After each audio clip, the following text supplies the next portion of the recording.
Dimos a la luz este tema que tiene que ver con una herencia, con eh, un testamento, firmas, no firmas. Fuimos explicando a lo largo de todos los programas, pero por supuesto que qué mejor que hablar con alguien que desde el primer día, de hace ya más de 4 años, está ligado a la causa. Doctor Rolando Moreira, ¿cómo está? Buenas noches. Buenas noches a vos y a toda tu teleaudiencia. Apelamos al poder de síntesis, decíamos antes de la nota, para que aquel que no haya visto pueda entender acerca de este conflicto, se puede decir conflicto, se puede decir que ha comenzado con la herencia de la familia de don Ramón Laprovita. Bueno, en realidad tengo que decirte que agradezco la invitación. Estoy acá en tu programa por una invitación especial tuya.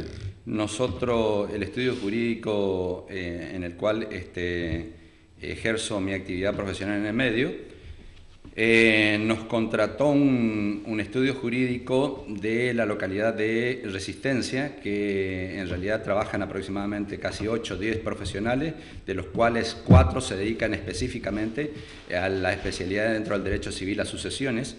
Y teniendo en cuenta que nosotros teníamos conocimiento de este sucesorio por un cliente que había venido al estudio y que en realidad nos vinculaba. En el transcurso aproximadamente del año pasado comenzamos a tomar conocimiento respecto a nuestro cliente. Avanzamos hasta que a principios de años tomamos conocimiento a través de los expedientes en los cuales se estaban desarrollando un juicio sucesorio y por otro lado, paralelamente, un juicio de escrituración. En realidad, para que el televidente entienda de qué se trata, estamos hablando de un sucesorio con una multiplicidad de bienes inmuebles de la localidad, donde se encuentran ubicados estratégicamente en la localidad de esquina dentro del casco céntrico. Actualmente se cree que la evaluación de todos los inmuebles abarcarían aproximadamente entre 30 y 40 millones de pesos, en los cuales en su oportunidad es muy curioso, notorio y significativo la modalidad en que en realidad se llevaron adelante las transacciones y las personas que se presentaron respecto a la venta y también porque en la localidad es una ciudad grande, pero nos conocemos todos.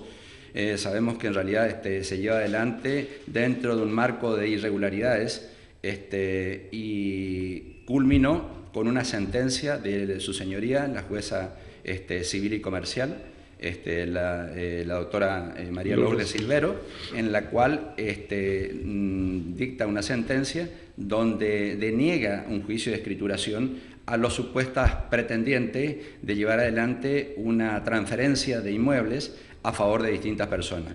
Pero le voy a graficar cómo sucede esto. En su oportunidad, un comerciante que tenía una ferretería que se llamaba Juan Ramón Laprovista, juntamente con su señora Vargas, una señora que en realidad ya no existen porque se produjo el deceso años anteriores, no tenían hijos, únicamente tenían sobrinos. Y dentro de los sobrinos predilectos figuraba una persona que era Rodolfo Gómez, quien convivió prácticamente toda la vida con él, y fue así que de esa manera llevaron adelante un testamento donde en realidad le dejaban todos los bienes a este señor, que posteriormente fallece el 28 de agosto del 2012. Inmediatamente después de producido el deceso, aparece una persona que estaba vinculada a una relación laboral con Gómez, en la cual vivía allí en esa casa, ubicada donde es desarrollada toda la actividad el señor Gómez, y que cumplía funciones de doméstica. Esta señora luego se presenta con un escrito privado en el cual manifiesta que era cesionaria de derechos de Gómez, y que en realidad después de prácticamente casi 2 años se presenta a exigir un juicio de escrituración, ya muerto el señor Rodolfo Gómez. Comienzan a hacerse presentación distintos profesionales del medio, donde en realidad hacen presentaciones sin que hasta la fecha pueda dilucidarse respecto a la acreditación de los herederos. En el transcurso de la semana próxima pasada se presentaron los verdaderos herederos, que son los sobrinos consanguíneos de Rodolfo Gómez, y seguramente el juzgado va a declarar heredero porque están todos los elementos jurídicos y legales como para que así fuera. Pero vamos a ilustrarlo, al ciudadano en común que dice, pero ¿cómo? Sabemos que existen personas que fueron adquiriendo los inmuebles y de qué modo lo adquirieron. Entonces, sabemos que en realidad una persona que en realidad era la doméstica de esta casa, inicia un juicio de escrituración que en realidad le deniegan la escrituración porque no hubieron los elementos fundantes jurídicos como para que puedan respaldar esa transacción, que en definitiva no fue una transacción, sino fue una cesión que presenta esta señora de carácter privado que no reúne todos los elementos necesarios jurídicamente. Sabemos que todas las cesiones de derechos hereditarios deben hacerse a través de escritura pública. El Código expresamente lo consagra a través del artículo 1184, apartado sexto, donde dice que la transferencia de los derechos deben hacerse a través de escritura pública para que tengan los efectos jurídicos hacia terceros y hacia el adquirente, cosa que no se hizo. Aparece en un simple papel donde en definitiva no aparece ni siquiera el precio, y la contraprestación eran los servicios prestados. O sea que ahí comenzamos con la primera duda. Es decir, con la magnitud de todos los inmuebles actualmente es prácticamente imposible poder abonar un inmueble a través de una cesión por una contraprestación de servicios domésticos. Primera nulidad. O sea que, para que la ciudadanía vea, esto viene mal nacido y lamentablemente las consecuencias lo tuvo ahora con el fallo, un excelente fallo de su señoría, en la cual con toda claridad meridiana y jurídica dice que en realidad los pretendientes al juicio de escrituración, primero, no pudieron acreditar a través del instrumento que querían exhibir, que era un instrumento de carácter privado. Si en realidad estaba el precio, porque nunca estuvo el precio, estuvo una contraprestación de servicio. O sea, la primera nulidad respecto al...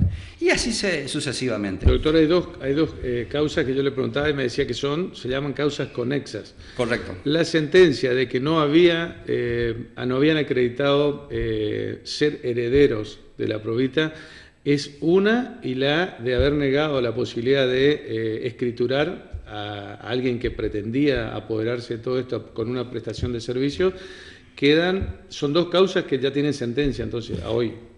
Una tiene sentencia, que es el juicio de escrituración. Esa hay una sentencia en primera instancia que ahora está en apelación ante la Cámara. Eso es una causa, y la otra causa es del sucesorio.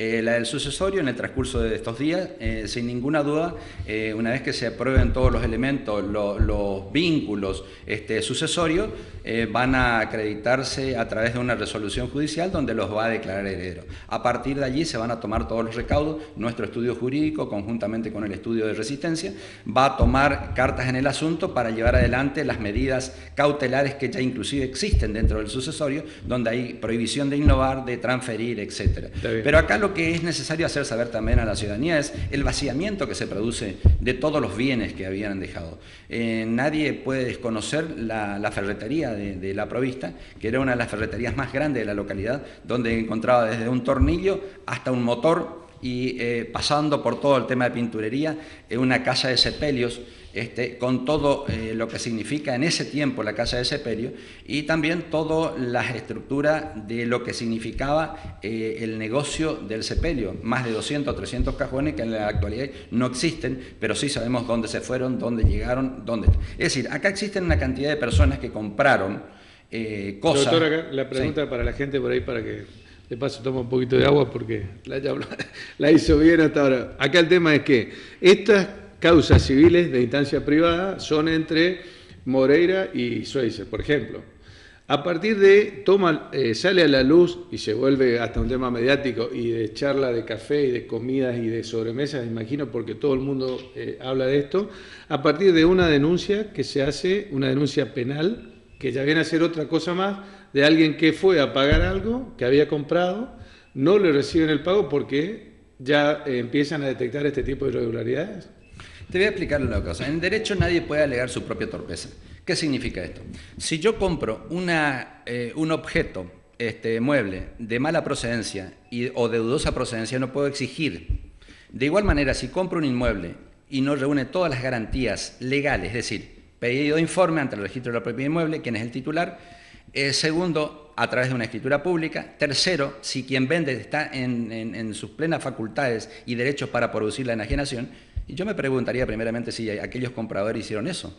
Nosotros, en su oportunidad, hace aproximadamente 2 o 3 años, inmediatamente he producido el deceso del señor Gómez, a través de un cliente, hicimos la denuncia penal porque usurparon los inmuebles y comenzaron a producir el vaciamiento. Ese expediente está tramitándose, debería haberse tramitado en el Juzgado de Instrucción y Correccional de Esquina.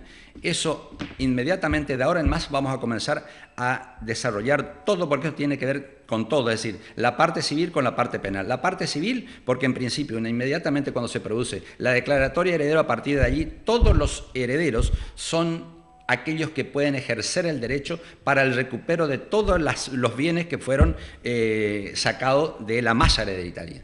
Doctor, vamos a suponer, esta familia que se presentó ahora resultan ser los herederos. Se cierra el sucesorio, todas las propiedades pasan a ser de el heredero o de este heredero que ha aparecido, que tuvimos oportunidad de conocerlo y de hablar incluso acá con la producción, con él.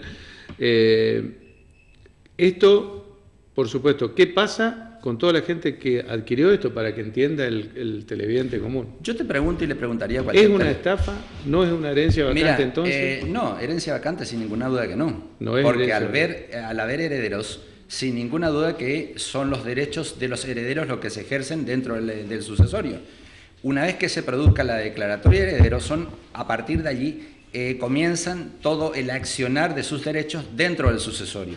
Esto es un tema que en realidad acá estuvieron asesorados por 4 o 5 colegas del medio respecto a la adquisición, cuando en su oportunidad hace mucho tiempo yo te dije, pasa tal y tal cosa y lamentablemente se están por enajenar cosas que son inexistentes y con personas que no tienen derecho para la enajenación, te lo había advertido. ¿Y vos sí, recuerdo, hace un tiempo largo ya, a esta parte. Y entonces ahora se dilucida toda esa transgresión jurídica en la cual hay personas que dicen que compraron de buena fe, pero no compraron de acuerdo a las normativas jurídicas de las adquisiciones de bienes inmuebles. ¿Existe la compra de buena fe? Por supuesto que existe la compra de buena fe, no estoy hablando en el caso específico de esto. Puede existir la compra de buena fe, pero también es necesario analizar si existe la reciprocidad entre el bien adquirido y el precio abonado. Exacto. Otra cosa, ¿hay delito acá en esto? Sacándolo civil, eso lo tendrá que dilucidar el Juzgado de Instrucción. Fue claro, doctor. Bueno, espero que la gente haya entendido. Tenemos a la gente del Bingo San Roque, le pedimos paciencia acá un poquito. Seguramente van surgiendo mucho más preguntas.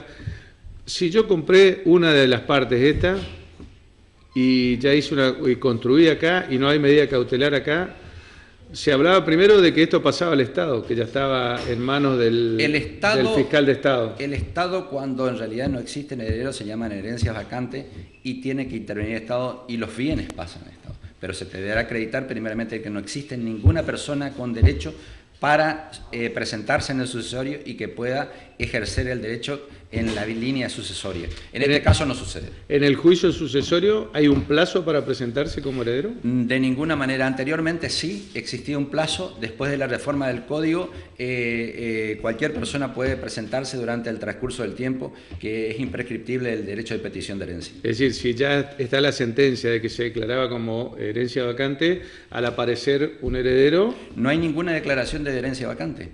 Hasta el momento no hay sentencia. No existe absolutamente nada. Estamos recién iniciando la etapa primera respecto al desarrollo de la declaratoria de heredero. Primeramente se tendrán que acreditar los vínculos y sin ninguna duda el juez va a determinar que son los herederos.